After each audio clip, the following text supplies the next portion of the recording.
Mesdames et messieurs, frères et sœurs dans le Seigneur, que Dieu vous bénisse au nom puissant et merveilleux de notre Seigneur et Sauveur Jésus-Christ.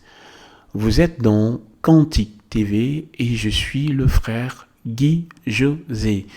Je vous souhaite les bienvenus. Merci de nous prêter votre attention pour ce nouveau partage intitulé Comment reprendre le contrôle. Comment reprendre le contrôle. Si on dit reprendre, c'est que quelque part, on l'a perdu.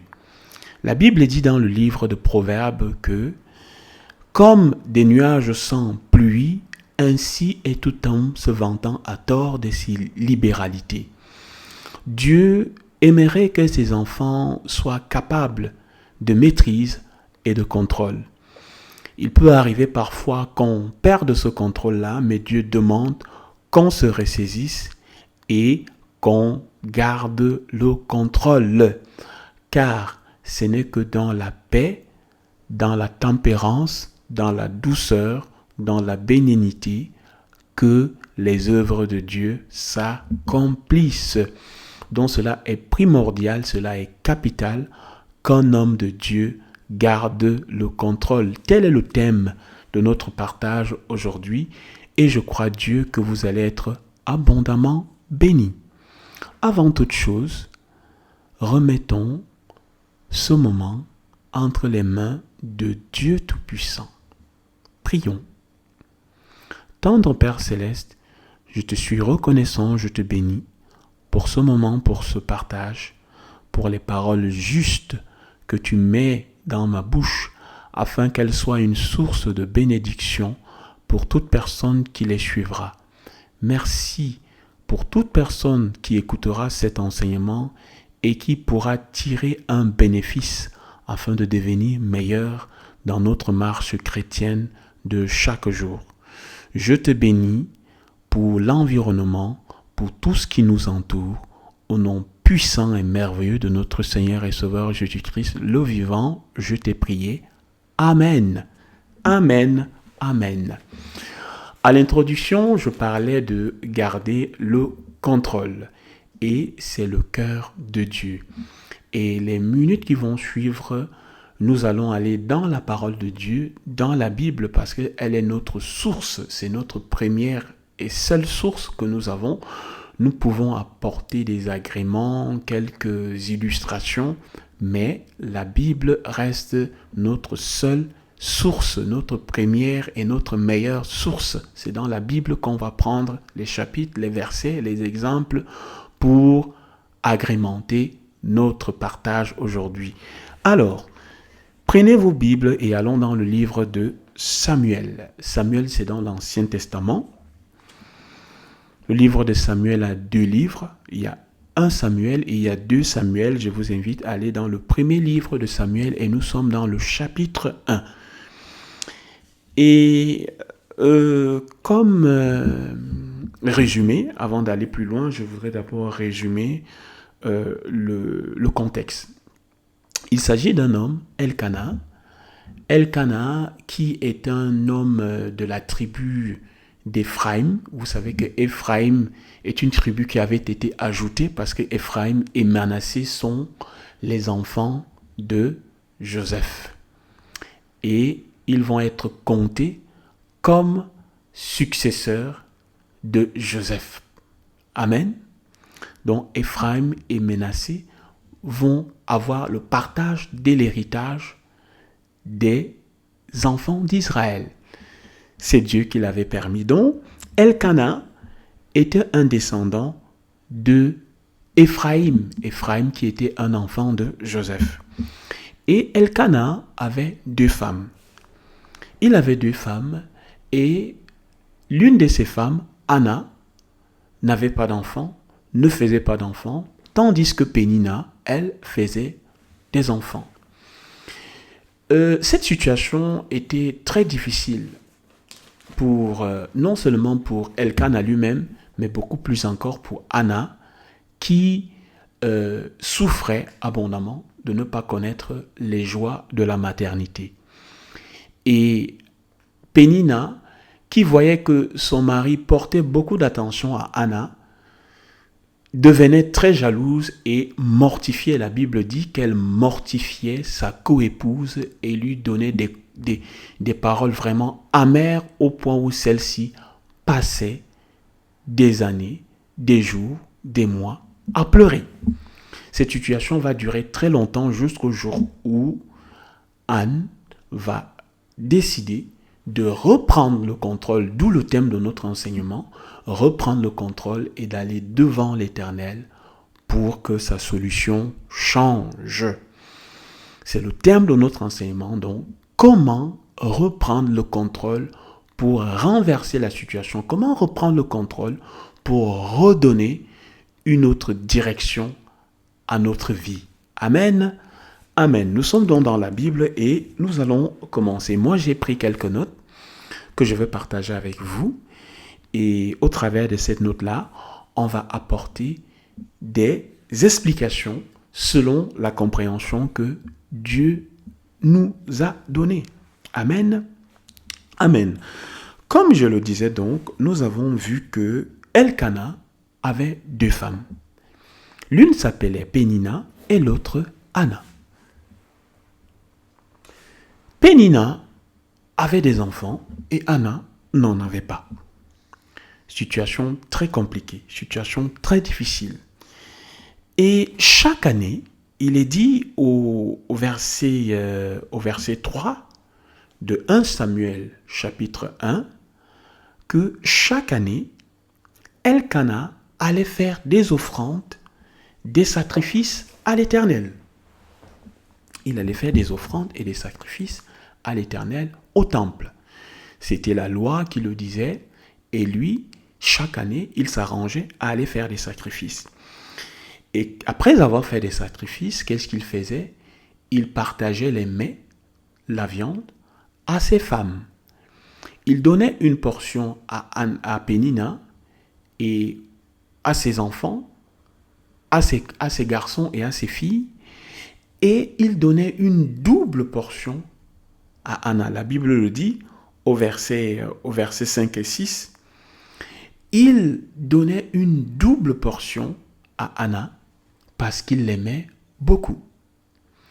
Voyez-vous, on ne le dira jamais assez, je crois que le cœur de Dieu est totalement et entièrement contre la polygamie. Parce que la polygamie a été à la base de beaucoup de problèmes. Déjà dans la Bible même, on peut voir que tout homme qui avait deux femmes avait beaucoup de difficultés, que ce soit avec Jacob, que ce soit avec Samuel ici, beaucoup de difficultés. Pour ne citer que ces deux exemples-là. Alors, cette situation est très embarrassante parce que il donne des portions à Pénina, il donne des portions pour ses fils, il donne des portions pour ses filles. Amen. Mais pour une personne qui est seule, parce que il a beaucoup d'amour pour elle, il donnait une double portion. Et cela nous amène à comprendre que le cœur, Dieu a disposé le cœur de l'homme à aimer une seule femme. Vous ne pouvez pas aimer deux femmes à la juste mesure. Est-ce que Elkana le faisait parce qu'il détestait Pénina? Non. Il lui donnait des portions à elle et à ses enfants. Mais son cœur penchait beaucoup plus pour Anna, ce qui faisait qu'il donnait à cette dernière une double portion. Et résultat, ceux qui connaissent ce que c'est que la polygamie, ceux qui ont vu à peu près ce que ce type de situation peut engendrer, résultat, ce comportement de Elkana engendrait de la jalousie chez Pénina, qui faisait que Pénina, maintenant, mortifiait. La Bible dit que Pénina mortifiait par les paroles, par ses propos. Elle mortifiait Anna par ses propos. Et cela lui rendait triste. Donc, il n'y avait pas de paix dans ce foyer-là. Il ne peut pas avoir de paix dans un foyer où un homme, déjà quand vous êtes en couple ou marié à une seule femme, ce n'est déjà pas facile. Il faut croire Dieu tous les jours pour qu'il y ait la paix dans votre foyer. Et combien de fois encore quand vous avez deux femmes et avec cette situation où une n'a pas d'enfant et une autre a des enfants, cela créait évidemment une atmosphère insupportable parce que Pénina, qu'est-ce que Pénina faisait? Elle allait et elle mortifiait, la Bible est claire là-dessus, elle mortifiait l'âme de sa coépouse. Et qu'est-ce qui se passait? Celle-ci pleurait, elle pleurait amèrement. Et c'est généralement le cas pour ce genre de situation. Elle pleurait amèrement. Et notre homme ici, Elkana, était un peu embarrassé parce que il ne trouve pas les moyens pour apporter une solution à ce problème. Et Anne qui pleure, et lui, il se plaint. Voyez-vous? Il se plaint et la Bible nous dit au verset 8 que Elkana va lui dire « Est-ce que je ne vaux pas pour toi 10 fils ?» Non, pas du tout. Il ne s'agit pas de cela. Rien ne peut remplacer les joies de l'enfantement pour une femme qui est mariée. Une femme qui est mariée et qui aime son mari voudrait pour celui-ci lui donner des enfants. Le mari a beau être quelqu'un de sympathique, quelqu'un de respectable, quelqu'un d'aimable, mais rien ne peut remplacer les joies de l'enfantement. Donc, Elkana a un peu fait un petit chantage. Il dit, est-ce que je ne vaux pas pour toi 10 fils? Mais non, Elkana, tu ne vaux pas pour elle 10 fils parce qu'un fils, c'est un fils. Une fille, c'est une fille, pardon. Un enfant, c'est un enfant. Et un mari, c'est un mari. Donc, Elkana cherchait ici à résoudre par les moyens naturels, par des moyens matériels, un problème qui avait son origine spirituelle. Parce qu'il est dit plus haut que Anna était stérile. Pourquoi? Parce que l'Éternel l'avait rendue stérile. Allez savoir pourquoi. Dieu est souverain et il est majestueux. Et la Bible dit, pendant le déluge, Dieu était assis sur son trône. Donc, il prend les décisions qu'il veut, mais toute décision que Dieu prend, il faut le noter, est toujours pour notre bien-être. Parce que toute chose, mais alors toute chose concourt au bien de ceux qui aiment Dieu. Donc notre ami Elkana voulait résoudre ce problème en disant, mais écoute, ma femme, tu ne vois pas que je t'aime, tu ne vois pas que je te donne 10 000 portions. Et c'est généralement ce qui arrive parfois quand on est en couple. Il peut y avoir une situation très compliquée dans le couple. Et au lieu d'aller chercher le problème dans sa source et de résoudre le problème dans sa source, on va aller chercher des exemples, des choses qui n'ont rien à voir avec la situation proprement dite. La situation peut être spirituelle. Au problème spirituel, il faut aller chercher les voies et moyens spirituels. Un problème de base, il faut aller dans la base pour résoudre ce problème. Amen. Donc, dire que je veux pour toi 10 enfants n'avait rien à voir avec ce besoin d'enfanter que sa femme Anna avait. Alléluia. Amen. Alors, Anne continuait de pleurer. Et Anne va pleurer ainsi pendant des années. La Bible ne nous dit pas combien de temps est-ce qu'elle a pleuré. La Bible ne nous dit pas combien d'années Anne a passé en train de pleurer. Mais la Bible dit chaque année, cette situation se répétait, Elkana agissait de la même façon et Anne, qu'est-ce qu'elle faisait? Elle pleurait. Amen. Anne pleurait. Jusqu'au jour où elle va aller chercher des solutions spirituelles pour son problème qui était spirituel. Après qu'elle lui plairait toutes ces années, après qu'elle se soit lamentée pendant toutes ces années, elle va aller chercher une solution spirituelle pour le problème qu'elle a. Quel est notre problème? Quand nous avons un souci, quand nous avons une situation, quand nous avons un cas qui nous a pliés, qui nous a mis à genoux, la première chose à faire, frères et sœurs, est de s'examiner, premièrement, de faire quoi? Un contrôle de notre circonférence. Qu'est-ce qui ne va pas? Qu'est-ce qui ne marche pas? Pourquoi ça ne fonctionne pas? Pourquoi cette situation arrive? Et pourquoi? Et pourquoi? Et pourquoi? Quand on a fait cet examen de notre marge, de notre circonférence, de tout autour de nous, et qu'on a compris la base, la source, le cas dans lequel, la situation dans laquelle nous sommes, alors on va à la base. Et la base, c'est où? Elle ne s'est pas levée. Notons que Anne ne se lève pas et va chercher des problèmes, des palabres, comme on dit dans un pays de l'Afrique de l'Ouest, en Côte d'Ivoire, aller chercher des palabres à sa coépouse. Elle ne s'est pas levée pour aller se quereller. Elle ne s'est pas levée pour aller disputer son mari.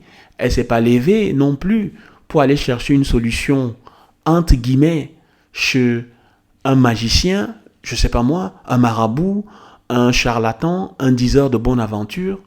Elle est allée à la base. Je disais à ma fille l'autre jour, quand on a une voiture qui est en panne, où est-ce qu'on amène la voiture? Elle me dit, au garage. Eh bien, quand on veut du pain, où est-ce qu'on va? On va à la boulangerie, chez le boulanger. Et quand on veut, elle me donnait des exemples, mais pourquoi nous, hommes, quand nous voulons une chose, ou chrétiens, disons plutôt chrétiens, parce qu'il y a des hommes qui ne sont pas chrétiens et qui ne connaissent pas ce que vous et moi nous connaissons. Mais pourquoi nous, chrétiens, connaissons que Dieu est le rémunérateur, le juste rémunérateur de ceux qui le cherchent? Quand nous avons une situation, au lieu d'aller à la source, au lieu d'aller à la base, au lieu d'aller à celui qui peut tout, qui donne tout, qui a tout fait, nous allons parfois, et il faut se reconnaître, chercher des solutions en dehors de celui qui peut tout, qui fait tout et qui donne tout. Anna va donc se lever, non pas pour aller chercher querelle, non pas pour aller disputer son mari, non pas pour aller voir un charlatan, magicien, marabout, tout ce que vous voulez. Elle va aller à la source. Elle va se diriger à la source. Et c'est ça que nous devons faire. Verset 9. Anne se leva pour aller vers l'Éternel. Elle alla vers l'Éternel. Elle alla vers l'Éternel. Elle se leva plein d'amertume. Plein d'amertume. Parfois, l'amertume peut nous pousser à faire des choses. Nous pouvons vivre des situations difficiles où on a de l'amertume dans l'âme, dans le cœur. Mais cette amertume-là ne doit pas nous éloigner ou nous discréditer aux yeux de Dieu. Nous devons plutôt encore retourner à la source et répandre notre amertume devant l'Éternel Dieu Tout-Puissant. Et c'est ce que Anne va faire ici. Alléluia. Amen, amen, amen, amen. Il est donc dit que, au verset 9, Anne se leva, le cœur plein d'amertume. Elle va prier l'Éternel Dieu. Elle va prier Dieu et elle va verser beaucoup de larmes. Elle va verser beaucoup de larmes et elle va pleurer. Et elle va faire un vœu. Elle va faire un vœu avec une promesse et elle dit à Dieu, si tu daignes regarder ta servante, ô Seigneur, que Dieu se souvienne de toi, mon frère, que Dieu se souvienne de toi, ma sœur, du vœu que tu lui as fait, de la promesse également que tu lui as fait, et que tu daignes tenir cette promesse-là quand ton vœu sera exaucé. Anne va répandre ses larmes devant l'Éternel, et après avoir répandu ses larmes et prié devant l'Éternel, elle va dire à Dieu ceci. Seigneur, si tu daignes diriger, regarder ta servante, si tu m'exauçais, si tu m'exauces, si tu me donnes un garçon, un enfant mâle, c'est ce qui est écrit, eh bien, je te le consacrerai. Frères et sœurs dans le Seigneur, la clé, elle est là. La clé, elle est ici. Quand nous allons à Dieu pour lui faire une demande, quand nous allons à Dieu pour lui demander, pour lui faire des prières et des supplications, quel est l'objet de notre prière?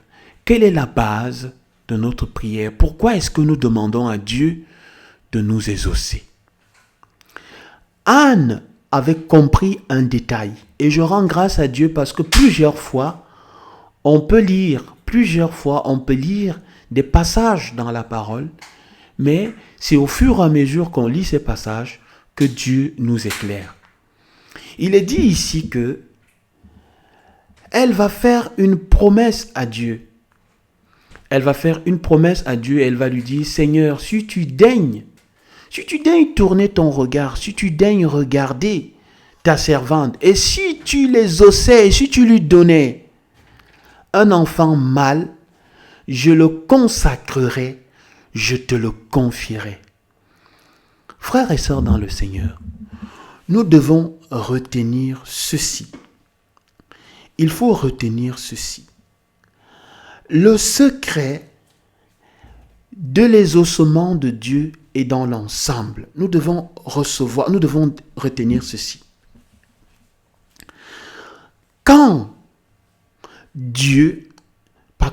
Dieu est un parent, il n'y a pas un instant où Dieu est un parent. Dieu est un parent. Il est le parent de tous les hommes, il est le parent de tout être humain. Dieu est le créateur de tout être humain. Et comme tout parent responsable, il se soucie de l'ensemble. Et quand il utilise un individu, c'est pour bénir l'ensemble. Je reprends ce passage et si tu peux le noter, cela est capital. Chaque fois que mon frère, ma sœur, tu voudras demander quelque chose à Dieu, il faut tenir de ce détail. Dieu est un parent. Et comme tout parent responsable, il se soucie de l'ensemble. Et quand il utilise un individu, c'est pour bénir l'ensemble. Amen. Anne avait compris que demander un enfant n'est pas suffisant, car certainement elle l'avait déjà fait. Pendant plusieurs années, elle l'avait déjà fait. Quelle est cette chose que tu as demandé à Dieu plusieurs fois et que tu n'as pas reçu? Quel est cet exaucement que tu attends devant les yeux de l'Éternel, devant la face de l'Éternel et que tu n'as pas reçu?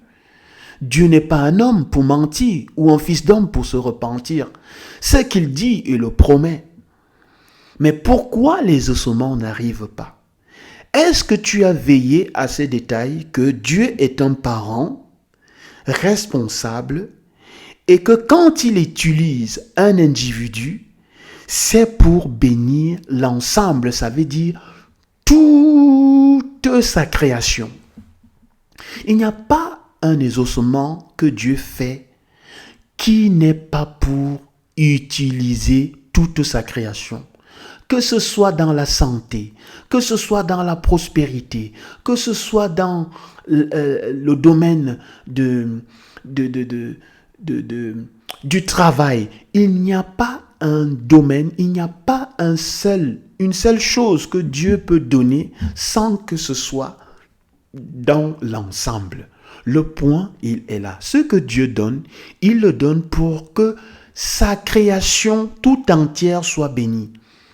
Depuis la création, cela a été ainsi. Quand Dieu donne à un individu, c'est pour que sa création soit bénie. Alors, ma sœur, mon frère, prenons un instant pour réfléchir. Qu'est-ce que tu demandes à Dieu? Quelle est cette chose que tu demandes à Dieu? Est-ce pour un besoin individuel ou pour l'ensemble? Parce que quand Dieu donne une chose, c'est pour bénir l'ensemble. Et ce premier chapitre du livre de Samuel nous révèle cela aujourd'hui, que à partir du moment où Anne a changé sa manière de demander à Dieu, à partir du moment où Anne a changé son besoin en ne plus faisant que ce soit un besoin individuel, mais que ça se devienne un besoin collectif. Parce que en prêtant cet enfant à Dieu, cet enfant devenait une utilité commune. Ça ne devenait plus que son enfant, parce que nous allons continuer. Elle dit à Dieu, si tu me donnes un enfant mâle, je te le consacrerai. Le rasoir ne passera jamais à sa tête. Ça veut dire qu'il devait être serviteur de l'Éternel. C'était un détail. Quand on était juge, sacrificateur, on ne se rasait pas les cheveux. Non pas pour se vanter, non pas pour séduire à gauche et à droite, mais parce qu'on était consacré à l'Éternel. À partir du moment où Anne a voulu bénir l'ensemble, le cœur de Dieu a été touché. Alors, est-ce la santé?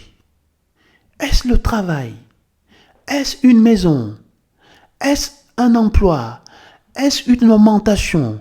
Est-ce une promotion? Qu'est-ce que tu demandes à Dieu et que tu ne reçois pas? Examine ce que tu demandes à Dieu et fais cette équation sine qua non qui ne peut être que exacte, parce que Dieu est une science exacte.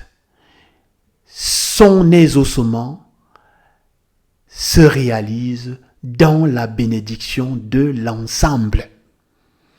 Que ce soit pour ta santé, Dieu te donnera la santé pour que tu puisses t'occuper de tes enfants, de ton mari, de ta maison, ou Dieu te donnera le travail pour que tu puisses avoir un emploi, un salaire pour bénir les autres, pour bénir ta maison. Dieu te donnera, nous pouvons citer des exemples ici comme légion. Alors quand nous demandons quelque chose à Dieu, nous devons veiller à ce détail. Et cette femme nous enseigne cela ici. À partir du moment où les détails de son besoin ont changé, à partir du moment où elle a compris que je ne demande pas un enfant à Dieu pour répondre à Pénina, ma coépouse, qui me mortifie l'âme. Je ne demande pas un enfant à Dieu pour que mon mari m'aime encore. Je ne demande pas un enfant à Dieu pour qu'il devienne le centre de mon existence. Je ne demande pas un enfant à Dieu pour que, je ne sais pas. Je demande un enfant à Dieu afin de le consacrer à l'Éternel et que celui-ci puisse servir l'Éternel, c'est-à-dire la communauté. Parce que Dieu n'a pas besoin de serviteurs. Alléluia. Dieu est servi par des myriades et des myriades, des billions d'anges. D'accord? Si Dieu avait faim, ce n'est pas à nous qui viendra demander. Amen. C'est ce que dit la Bible. Donc, en consacrant un enfant à Dieu, on le confiait à la communauté afin qu'il puisse servir la communauté. C'était ça la prière de Anne. Et là, frères et sœurs, le cœur de Dieu a été touché. Le cœur de Dieu a été touché. Entre-temps, il y a un détail que je voudrais qu'on examine, vous et moi. C'est l'attitude de l'homme de Dieu, Élie. Bien de fois, nous sommes comme Élie. Pourquoi je dis cela? Parce que quand nous sommes chrétiens, ou nous en tant que chrétiens, il peut arriver bien de fois que nous rencontrons des personnes de mauvaise vie, entre guillemets, parce qu'on ne connaît pas ce qu'ils ont traversé. Après, je reviendrai sur Anne. Je tiens d'abord ce propos, après je reviendrai sur Anne. Dans la rue, on peut rencontrer quelqu'un qui est tatoué des pieds à la tête. On se fait une idée de lui. Oh, celui-là, il est perdu. Ça ne vaut même pas la peine de lui parler de Christ.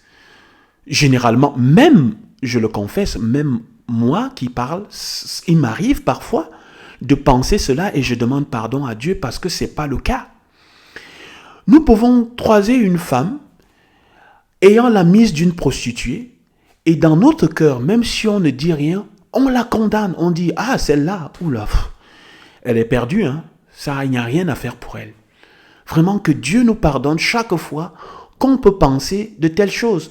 On peut même être dans une assemblée, une femme va entrer avec une fausse perruque ou avec des faux ongles et au lieu qu'on partage une parole aimante, une parole d'amour, de dire à cette dernière que Dieu l'aime, mais qu'est-ce qu'on va faire? Ce jour-là, la personne qui partage la parole va même changer sa prédication et va commencer à prêcher contre les faux cheveux, va commencer à prêcher contre les faux ongles, va commencer à prêcher contre les pantalons percés. Résultat de course, la personne ne reviendra plus même dans l'assemblée pour écouter la parole parce qu'elle va se sentir comment? Humiliée. Elle va se sentir comment? Insultée. Allons un peu dans les Écritures pour voir comment Christ va parler avec la femme samaritaine qui a eu plusieurs maris et qui vivait avec un homme qui n'était pas son mari. Comment Christ va parler avec celle-ci? Avec douceur, avec amour. Bien de fois, le Seigneur peut mettre devant nous une personne vraiment de mauvais chemin, une personne qui souffre, mais on ne le voit pas parce qu'on tient compte de son apparence. L'Éternel peut mettre devant nous une personne qui a besoin juste qu'on lui dise, tu sais quoi, Jésus t'aime, Jésus est mort pour toi. Mais au lieu de dire à cette personne que Jésus t'aime, Jésus est mort pour toi, on va lui dire, Dieu est contre les mauvais cheveux, Dieu est contre les pantalons percés, Dieu est contre la cigarette, Dieu est contre la drogue. Oui, Dieu est contre tout ça. Et l'amour de Dieu, c'est l'amour de Dieu qui amènera cet homme à changer. Il est important de montrer à cet homme, c'est parce que Dieu l'aime qu'il ne voudrait plus quoi? Qu'il fume. C'est parce que Dieu l'aime qu'il ne voudrait plus qu'il soit une fille de mauvaise vie, un homme de mauvaise vie, un brigand, un bandit, un voleur. Amen. Bien de fois, il nous arrive d'avoir cette attitude-là. Et c'est cette attitude que l'homme de Dieu qui va manquer de discernement ici va avoir. Que Dieu fasse qu'il y ait une seconde partie de ce partage de reprendre le contrôle. Nous sommes en train de voir ici comment Anne a résolu de reprendre le contrôle. Elle a résolu de reprendre le contrôle en retournant, non pas pour se battre avec les hommes, parce que nous n'avons pas à combattre contre la chair et le sang. Nous retournons vers l'Éternel, plier les genoux devant l'Éternel et demander que Dieu nous exauce. Amen. Et nous voyons ici le manque de discernement de l'homme de Dieu. Qu'est-ce que Élie, parce qu'il y a deux Élie. Il y a Élie le Tishbite et ici il s'agit de Élie, le père de Ophné et Phiné, les rebelles. Deux enfants qui étaient sacrificateurs. Le père de Ophni et Phiné, pas Élie le Tishbite. Alors, Élie va lui dire, Élie va prendre cette femme pour une alcoolique, pensant qu'elle est pleine de vin doux, parce que Anne était tellement meurtrie dans son âme que Elle ne prononçait même pas les paroles. Elle bougeait à peine les lèvres. J'imagine qu'elle était recroquevillée, courbée, la tête baissée, les larmes dans ses yeux et peut-être qu'en train de bouger. Et nous, hommes de Dieu, on va manquer de discernement, de voir que cette femme qui est entrée dans l'assemblée, cette femme qui est venue vers moi, cette femme qui est venue prier aujourd'hui, n'est pas venue se promener, mais c'est parce qu'elle a de l'amertume dans l'âme. Cette personne qui est devant moi a besoin que je lui dise que tu sais, Jésus t'aime. Jésus est aussi mort pour toi. Rien que cette parole, parce que c'est une graine plantée. Amen. Élie va manquer de discernement et va penser que Anne est une alcoolique et qu'elle est en train de manifester le vin qui est en elle. Si cela nous est arrivé en tant qu'enfant de Dieu, en tant que prédicateur, en tant que même si ce n'était pas en assemblée, même si on était dans la rue et qu'on a vu quelqu'un tatoué, percé de gauche à droite et qu'on a dit celui-là est perdu. Non, ce n'est pas ce que Dieu nous demande. Quand on voit plutôt ce type de personne, on doit plutôt bénir Dieu dans notre cœur et dire Seigneur, permets que cet homme te connaisse un jour. Parce que tout ça est quoi? La manifestation, premièrement, d'un manque de connaissance et d'un manque d'amour. Amen. Manque de connaissance et manque d'amour, c'est ça qui amène les hommes et les femmes à ces comportements décalés. Parce que les hommes manquent d'amour, les femmes manquent d'amour, les femmes manquent de connaissance, les femmes manquent de direction. Alors, ils tombent dans toutes sortes de voies. Ne manquons pas de confier quelqu'un à Dieu, même si c'est un instant, même si la personne ne converse pas avec toi, mais tu sais, Jésus-Christ est aussi mort pour toi. Et Dieu fera le reste. On va passer, c'est une longue parenthèse, mais on va passer par là. On va continuer donc. Élie va manquer de discernement. Mais Anne n'était pas une alcoolique. Et Anne, dans la douceur, dans le respect, va lui dire que non, ce n'est pas pour ça qu'elle ne parle pas, mais que dans son cœur, elle est tellement touchée qu'elle est en train de répandre son âme devant l'Éternel. Elle est en train de répandre son âme devant l'Éternel. Amen. Et c'est ce que nous devons faire. Anne a décidé de reprendre le contrôle en allant répandre son âme devant l'Éternel.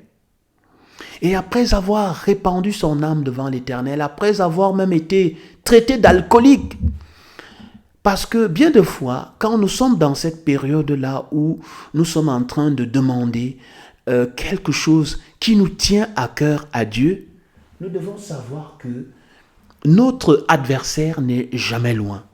Et il peut toujours envoyer des ondes de perturbation via même, ça peut venir de notre compagne, ça peut venir de notre compagnon, ça peut venir de notre environnement, ça peut venir des gens qui nous entourent, qui vont venir perturber ce moment où nous devons nous concentrer. Anne ne s'est pas mise en colère contre Élie, au contraire, elle est restée humble, pleine d'humilité, sachant que c'est devant Dieu qu'elle est en train de répandre son amertume. Elle va dire, non, mon Seigneur, non, mon frère, non, ma sœur, je ne suis pas alcoolique, non, ma sœur, je ne suis pas une fille de mauvaise vie, non, ma sœur, ce n'est pas parce que j'ai une perruque que je suis une prostituée, non, ma sœur, ce n'est pas parce que je suis mal habillée que je suis perdue, mais c'est parce que je me dis que quand on est habillé comme ça, on plaît. Alors, ma sœur, si tu peux me dire comment il faut mieux s'habiller au nom de Jésus-Christ, je croirai. Non, ma sœur, je ne suis pas perdue parce que j'ai des ongles, parce que je crois que quand j'ai des ongles entre les mains, ça attire les hommes. C'est pour ça que je les mets. Alors, ma sœur, comment faire pour plaire à mon mari, pour plaire à un éventuel époux qui pourra venir m'épouser? Amen. Voilà ce que dit la parole de Dieu. Est-ce que ça parle à quelqu'un? Si ça vous parle, que Dieu soit glorifié dans vos cœurs. Amen. Amen. Et Anne va donc répondre avec humilité, elle va répondre à Élie avec humilité, avec respect. Elle va lui dire, mon Seigneur, je je répands mon âme devant l'Éternel, je ne suis pas plein de vin doux. Et là, Élie va répondre avec la parole de Dieu. Que l'Éternel t'exauce, que l'Éternel accomplisse ses vœux envers toi, que l'Éternel accomplisse ses vœux envers toi. Et qu'est-ce que Anne va faire? Elle s'en alla continuer à pleurer? Non. Elle s'en alla continuer à se lamenter, à se quereller, à se disputer avec son mari? Non. Verset 18, la Bible nous dit que Anne s'en alla, elle mangea et son visage ne fut plus le même. Waouh! Waouh! Elle s'en alla et son visage ne fut plus le même. Une femme qui a passé des années à pleurer, une femme qu'on a insultée pendant des années, qui a souffert, un temps soit peu décide de reprendre contrôle. Est-ce que tu peux décider de reprendre le contrôle dans ta vie? Est-ce que tu peux décider de dire, je reprends le contrôle dans ma vie au nom de Jésus-Christ. Je reprends le contrôle, je redonne ma situation entre les mains de Dieu. Je redonne à Dieu ma situation, non pas à un homme, non pas à qui que ce soit. C'est vers Dieu que je vais avec ma situation et Dieu va m'exaucer. Et après avoir prié Dieu, après avoir confié la situation à Dieu, changer le visage. Cette femme va aller manger et changer le visage. Waouh! Elle n'a pas encore reçu ce qu'elle a demandé à Dieu. Elle n'a pas encore été enceinte parce que c'est un enfant qu'elle avait demandé à Dieu. L'enfant n'est même pas encore là. La Bible dit que elle va manger, elle va changer de visage. Je voudrais dire à un homme ici, mon frère, quelle que soit la situation, sois joyeux. La Bible nous le dit dans le livre de Thessaloniciens, soyons toujours joyeux. Quelle que soit la situation, soyons toujours joyeux. Je connais un merveilleux frère médecin en Italie. Quelle que soit la situation, il est toujours joyeux. Il est toujours en train de s'ouvrir. Que Dieu le bénisse, il s'appelle Joseph Ondobotina. Que Dieu le bénisse s'il suit ce partage. Il est toujours joyeux. Je connais également un frère au Canada, il s'appelle Stephen Kelikou, toujours joyeux, avec un calme olympique. Quelle que soit la situation, il est toujours calme. Que Dieu te bénisse également, frère, si tu suis ce partage.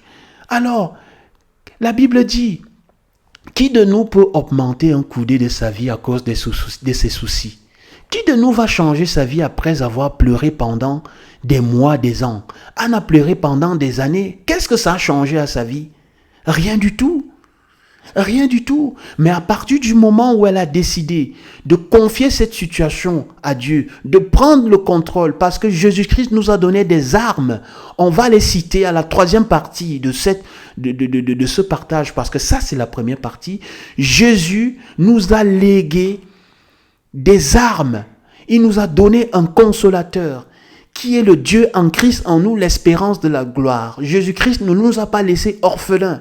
Et c'est devant Dieu que nous allons avec notre situation et nous la déposons à ses pieds et nous restons tranquilles. Anne va changer le visage. Quel est l'homme qui peut rendre une femme heureuse s'il se plaint tout le temps, s'il a le visage triste, s'il est colérique, s'il n'est jamais gai, s'il ne rit jamais? La vie de la femme qui partage l'existence avec un tel homme est difficile. Ou alors, quelle est la femme qui, étant toujours triste, étant toujours mélancolique, peut apporter la joie dans le cœur de son mari? C'est impossible. Un couple peut être dans les besoins, un couple peut être dans les difficultés, mais cela n'empêche que vous soyez dans la paix.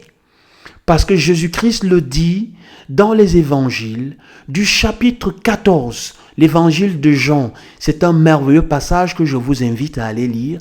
Du chapitre 14 au chapitre 17, c'est la prière de sacerdoce la prière sacerdotale, on va dire, quelque chose comme ça, où Christ nous confie à l'Éternel. Il nous confie à Dieu, il dit, Père, je te confie ce que tu m'as donné. Et là, il donne en détail tout l'arsenal spirituel qu'il nous confie dans la parole. Alléluia. Il donne tout cet arsenal que nous recevons et qui est dans la parole de Dieu. Alléluia. Alléluia. Que Dieu vous bénisse au nom de Jésus-Christ. Alléluia. Amen. Amen, amen, amen, amen. Alléluia, amen. Amen, amen, amen, amen. Donc, si vous avez un moment, vous pouvez vous rendre à cet endroit pour aller suivre cette merveilleuse prière sacerdotale que Jésus-Christ fait et où il nous donne tout l'arsenal. C'est déjà un avant-goût de ce que Dieu va nous donner, si Dieu le permet, au troisième passage, au troisième partage de cette série qui est comment reprendre contrôle. Parce que Dieu veut que nous soyons en paix, que nous soyons apaisés, que nous soyons tranquilles. Amen. Dieu veut que nous soyons tempérants. Dieu veut que nous soyons doux. Dieu veut qu'on soit tout entièrement à sa disposition. Amen. Amen. Dieu veut que nous soyons entièrement à sa disposition et qu'on soit entièrement disposés. Amen. Et c'est ce que Anne a compris ici. Et c'est ce que Anne va faire. Après avoir fait une promesse à Dieu de lui donner un enfant, si cet enfant jamais venait, il servira. Elle va lui confier cet enfant. Anne va accorder à l'Éternel Dieu, exaucer son vœu devant l'Éternel. Imaginez une femme qui a passé des années sans avoir un enfant. Imaginez que vous n'avez jamais eu d'enfant. C'est un peu comme Abraham. Ayant passé toute sa vie à 100 ans, plus de 100 ans passés, parce qu'il va avoir cet enfant à 100 ans, à 100 ans passés, Dieu va lui dire, confie-moi cet enfant. Il ne va pas hésiter à accomplir la parole de Dieu. Et quand nous avons donc fait un vœu à l'Éternel, et que l'Éternel Dieu nous a exaucés, nous devons accomplir notre vœu devant l'Éternel. Et Anne, après avoir reçu l'enfant, va aller le confier à Élie. On peut le lire du verset 26 à 27. Elle va dire, mon Seigneur, je suis la femme qui se tenait là et qui avait demandé à l'Éternel un enfant. Amen. Et elle va dire, mon Seigneur, me voici, je suis revenu avec cet enfant pour te le confier. Et Élie va dire que le nom de l'Éternel, le nom de l'Éternel soit accompli. Accomplissons nos vœux envers l'Éternel. Parce que bien de fois, quand nous allons à Dieu lui demander quelque chose, il peut arriver qu'il nous donne ce dont nous lui avions demandé. Et qu'est-ce que nous faisons quand nous avons reçu cette chose-là? Parfois, on n'accomplit pas nos vœux envers lui. Alors Dieu ferme le robinet. Et on se demande pourquoi ça ne marche pas. Pourquoi ça n'avance pas? Est-ce que ce que nous lui demandons, nous le demandons pour sa gloire ou pour notre personne? Dieu veut que ses enfants soient bénis. Dieu veut que nous soyons dans la paix, dans la joie. Dieu veut exaucer ses enfants. Dieu veut nous exaucer. Dieu veut que nous soyons bénis à tous égards. Mais bien de fois, nous ne recevons pas, la Bible le dit, nous ne recevons pas parce que nous demandons mal. Amen. Amen. Nous sommes arrivés au terme de ce partage. J'ai mis ici ce que Dieu avait mis dans mon cœur. Je crois, Dieu, que vous allez être abondamment bénis. C'était la première partie. Et si Dieu permet que tout ceci soit mis en ligne, sera mis en ligne. Et abonnez-vous si ce n'est pas encore fait. Partagez si vous avez été béni. Parce que ne gardez pas la bénédiction pour vous. Quelqu'un d'autre peut être béni à travers cela. Que Dieu vous bénisse. Et à la prochaine, au prochain partage, à la prochaine vidéo. Au nom de notre Seigneur et Sauveur Jésus-Christ le vivant.